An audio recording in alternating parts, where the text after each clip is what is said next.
क्योंकि आज जो राहुल गांधी की तरफ से कहा गया, मुझे लगता है कि अब इससे ज्यादा कुछ कहने को बचा नहीं है, जब वो ये कहते हैं कि पार्टी के लोगों का हित पार्टी के हित से ऊपर हो गया था, यानी कि सेल्फ इंटरेस्ट में लोग चले गए थे। इस बात को लेकर तमाम एक्सपर्ट्स और खुद आपने भी इस बात का जिक्र किया है कि हरियाणा के चुनाव में ऐसा लग रहा था, एक तरफ हुड्डा और उनके समर्थक, दूसरी तरफ शैलजा और उनके समर्थक आपस में फाइट कर रहे थे। क्या ये बहुत बड़ा घातक चुनावी नतीजा कांग्रेस के लिए इस लिहाज से साबित नहीं हो रहा है?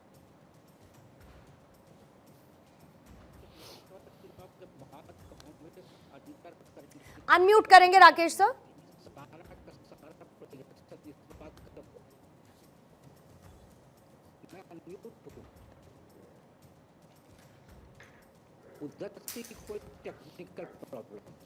नहीं, राकेश सर की आवाज क्लियर नहीं है, इसको प्लीज करेक्ट करेंगे। मनोज जी, मैं आपके पास आती हूं तब तक, और दीपक झा जैसे ही जुड़े मुझे प्लीज इन्फॉर्म करिएगा।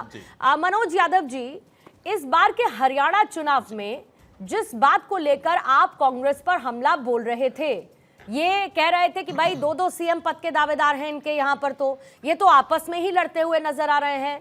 जिस तरीके के आत्म मंथन के साथ अब कांग्रेस आगे बढ़ रही है, दिशा तो सही है, लेकिन सबसे बड़ा सवाल यह है कि अगर आज इस बात पर चर्चा हो रही, तो क्या पहले आलाकमान को इस बात का अंदाजा नहीं था कि पार्टी के अंदर चल क्या रहा है? जी पूर्णिमा जी, ऐसा है कि संजय राउत कहते हैं कि ये कांग्रेस के अहंकार की हार हुई है, वहीं किस तरह से अखिलेश यादव इनसे किनारा कर लेते हैं, अपने उपचुनाव में अपने कैंडिडेट उतार देते हैं, और किस तरह से लगातार इनके आपस में लड़ाई झगड़े हो रहे थे। किस तरह शैलजा जी कुछ बोल रही थी, रणदीप सुरजेवाला कह रहे थे मैं भी मुख्यमंत्री बनना चाहता हूं। ये साफ साफ है कि किस तरह से वहां पर हरियाणा में अखिल भारतीय कांग्रेस का स्वरूप नहीं दिखाई दे रहा था। मैं छत्तीसगढ़ के चुनाव में रहा 1 महीना, वहां मैंने देखा अखिल भारतीय स्वरूप दिखता है। उससे पहले असम में मैं गया था, लगातार चुनाव में जाता। इस बार हरियाणा में भी मैं था, तो हरियाणा में मैंने देखा कि वहां पर हुड्डा कांग्रेस थी, और केवल इनकी पार्टी में अंदरूनी कलह नहीं चल रहा था, इंडी गठबंधन में भी जो भानुमति का कुनबा है वो भी एक साथ नहीं था। ये साफ साफ दिखाता है कि किस तरह से अंतर कलह इनके यहाँ था। और राहुल गांधी जी को स्पष्ट रूप से बोल दिया गया था कि आप सकाले सकाले निकल जाया करो, रात में आया करो, सकाले सकाले जाया करो। और लास्ट आखिरी फेज में उनको उतारा, और जिन सीटों पर राहुल गांधी जी गए प्रचार करने के लिए, 13 सीटों पे गए, उनमें 3 सीटें जीते हैं वो, और 3 सीटें जो जीते हैं वो भी मुस्लिम बहुल सीटें हैं। वो तो इनको जीतना ही जीतना था। लेकिन ये साफ साफ हो गया कि इनके अहंकार की हार है, ये तुष्टीकरण की हार है, ये परिवारवाद की हार है। और ये साफ साफ दिखाता है कि जो अगर कोई सुशासन दे सकता है, भ्रष्टाचार मुक्त कोई सरकार दे सकता है, स्थायी सरकार को दे सकता है, तो भारतीय जनता पार्टी की सरकार है। माननीय नरेंद्र मोदी जी और नायब सिंह सैनी जी के डबल इंजन की सरकार ने जो वहां पर काम किए, दामाद और दलालों से जो मुक्ति दिलाने का भारतीय जनता पार्टी ने काम किया है, वो स्पष्ट दिखाता है कि जनता का आशीर्वाद माननीय नरेंद्र मोदी जी और नायब सिंह सैनी के ऊपर बना हुआ है। और जहां तक अब राहुल गांधी जी का सवाल है कि राहुल गांधी जी मंथन कर रहे हैं, अच्छी बात है, मंथन करें। वो ये चुनाव से पहले कागजी शेर बन जाते हैं, बाद में ढेर हो जाते हैं। और अभी ये लोग ठीकरा किस पर फोड़ रहे हैं? ईवीएम पर ठीकरा फोड़ रहे हैं। पहले बोले इलेक्शन कमीशन किस तरह से स्लो प्रोसेस करने का काम कर रहा है। तो मैं ये पूछना चाहता हूं, मेरे 2-3 सवाल है। पहला सवाल ये है कि क्या ईवीएम पर ठीकरा फोड़ने वाले लोग लगातार अपनी जो नेतृत्व क्षमता है उस पर सवाल ना उठा करके, राहुल गांधी पर सवाल ना उठा करके लगातार ईवीएम पर ठीकरा फोड़ते हैं? मैं पूछता हूं, जम्मू कश्मीर का जो रिजल्ट आया है वो रिजल्ट क्या तंत्र के द्वारा आया है? हाँ। जो तेलंगाना में इनकी जीत हुई थी वो क्या किसी तंत्र की जीत हुई थी? कर्नाटक में जो ये जीते थे, लेकिन आपकी इस बात पर उनका तर्क ये है कि वो एक मुख्य विपक्षी पार्टी होने के नाते, क्योंकि हम एक लोकतांत्रिक व्यवस्था की बात करते हैं, तो उनको पूरा अधिकार है, अगर उनको किसी भी तरीके की शंका है तो ये चुनाव आयोग का काम है कि उस शंका को दूर करे। ऐसा उनका कहना है कि ये किया जा सकता है और इसमें कोई ऐसी दिक्कत वाली बात नहीं है। स्पष्ट रूप से मानता हूं। हाँ। जी बोलिए। नहीं पूर्णिमा जी दिक्कत नहीं है, दिक्कत नहीं है, लेकिन जो डबल स्टैंडर्ड की राजनीति करते हैं, जो सहूलियत की राजनीति करते हैं, मेरा उनसे सवाल है कि जम्मू कश्मीर पर सवाल क्यों नहीं उठाते हैं आप? जम्मू कश्मीर में भी तो अभी वर्तमान में इलेक्शन हुआ है, चुनाव का रिजल्ट आया, ये लोग सरकार बनाने जा रहे हैं वहां पर। हरियाणा पर ही सवाल क्यों उठाते हैं? हिमाचल में इनकी सरकार आती है तो वहां पर सवाल क्यों नहीं उठाते हैं? तेलंगाना में आती है सरकार, और 99 इनकी जब सीट आई लोकसभा में तो छाती पीट रहे थे कि देखो संविधान जीत गया है, हमारी जीत हुई है। तो 99 है सीट जब इनके पास ठीक है आई, सर, तो बाकी छाती बाकी पीट लोगों रहे से थे भी कि मैं जल्दी लोकतंत्र से जिंदा है, प्रतिक्रिया लेना EVM चाहती हूँ। अच्छा है, निर्वाचन ठीक है, आयोग जिंदा है। मैं आती हूँ मनोज यादव जी, आपको और समय दूंगी। तारिक अहमद लारी साहब आपके पास आती हूँ, फिर संजय द्विवेदी जी आपके पास, और राकेश शुक्ला जी जैसे ही जुड़े बताइएगा, फिर धीरेन्द्र जी के पास भी जाऊंगी। तारिक अहमद लारी साहब, ये बताइए कि क्या ऐसा डर लगने लगा है अखिलेश यादव को कि भाई इनके साथ अलायंस करके हमने कर दी गलती? क्योंकि बात यह है कि अब सहयोगी दल ये कहने लगे हैं, और किसी दबी जबान में नहीं, अब खुलकर ये कहने लगे हैं कि जीती हुई बाजी को हारा कैसे जाता है, ये कोई कांग्रेस से सीखे। समाजवादी पार्टी कहां खड़ी है कांग्रेस के साथ हरियाणा में आए चुनावी नतीजों के बाद? देखिए, समाजवादी के राष्ट्रीय अध्यक्ष माननीय अखिलेश जी ने आज ही बयान जारी किया है कि हमारा गठबंधन बना रहेगा। गठबंधन दो लोगों के बीच है, बातचीत दो लोगों के बीच है, जिनका नाम है अखिलेश जी और राहुल जी। बाकी बीच में कोई भी बयान देता है, चाहे वो यहाँ की प्रदेश यूनिट भी दे, आज उनके केंद्र नेतृत्व के जो उनके लेफ्ट और राइट चलते हैं वो थे, हम उस बात को नहीं मानने वाले। राहुल जी को बयान देंगे तो उस बयान पे हम रिएक्शन अपना देंगे।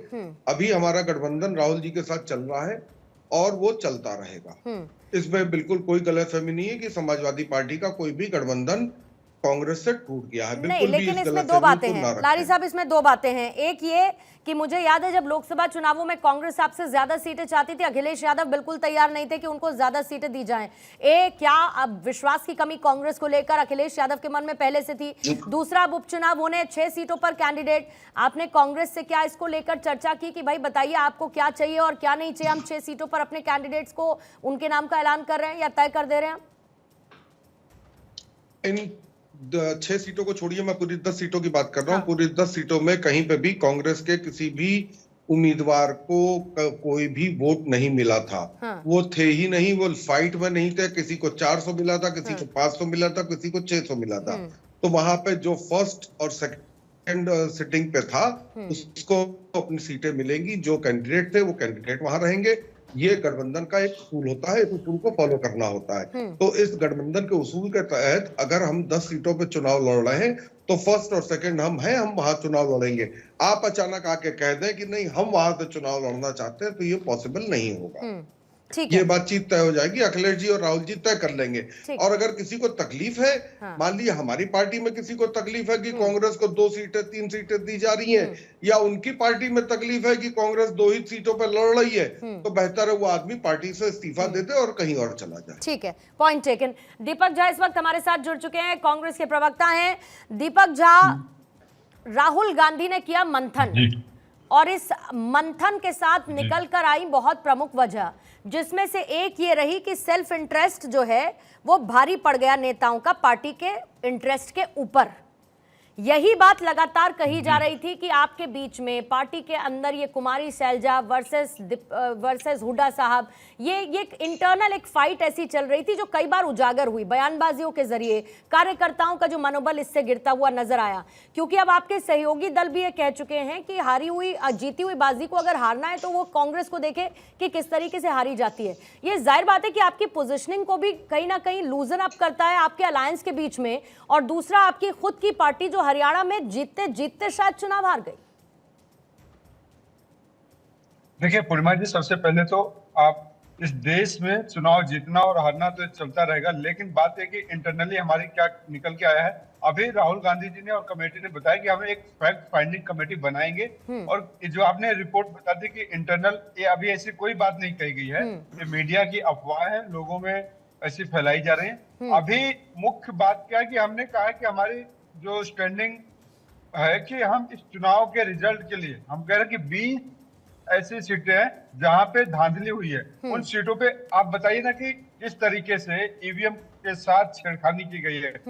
जो 90% ईवीएम है उनको आप बताइए जरा कि देश को बताइए कि किस तरीके से भाजपा के पक्ष में 70% से 80% वोट आते हैं और कैसे 90% चार्ज रह जाती है। तो ये कई सारे टेक्निकल सवाल है जो कि हमने चुनाव आयोग से किए हैं, और हमारी अभी इंटरनल कमेटी की बैठक चल रही है, अभी उस पर डिस्कशन हो रहा है, और किसी सहयोगी दलों के साथ हमारी कोई मतभेद नहीं है। सहयोगी दल बिल्कुल स्वतंत्र है, ना कि भाजपा की तरह यहाँ पे कि सबको मुंह बंद करके रखना है। भाजपा में आपने भी देखा है राजस्थान में किस तरीके से पर्ची वाले सीएम बनाए जाते हैं कि मोदी जी यहाँ से पर्ची भेजते हैं, अमित शाह जी पर्ची लिख के भेजते हैं और वहां पे एक नाम ले लिया जाता है और उसको मुख्यमंत्री बना दिया जाता है। तो जहाँ पे पर्ची वाला सीएम बनेगा वहां तो कोई टकरार नहीं होगी, वहां कोई झगड़ा नहीं होगा। लेकिन जहाँ पे जनता चुनेगी वहां तो बातें आएंगी, क्योंकि हर एक व्यक्ति अपने आप में एक दावेदार होता है, अपने आप में नेता होता है। और राजनीति में सारे लोग चाहते हैं कि हम बड़ी पदों पे जाए, बड़ी पोस्टों पे जाए, तो उसमें कोई तकरार की बात आती हूँ नहीं। यादव जी। हाँ।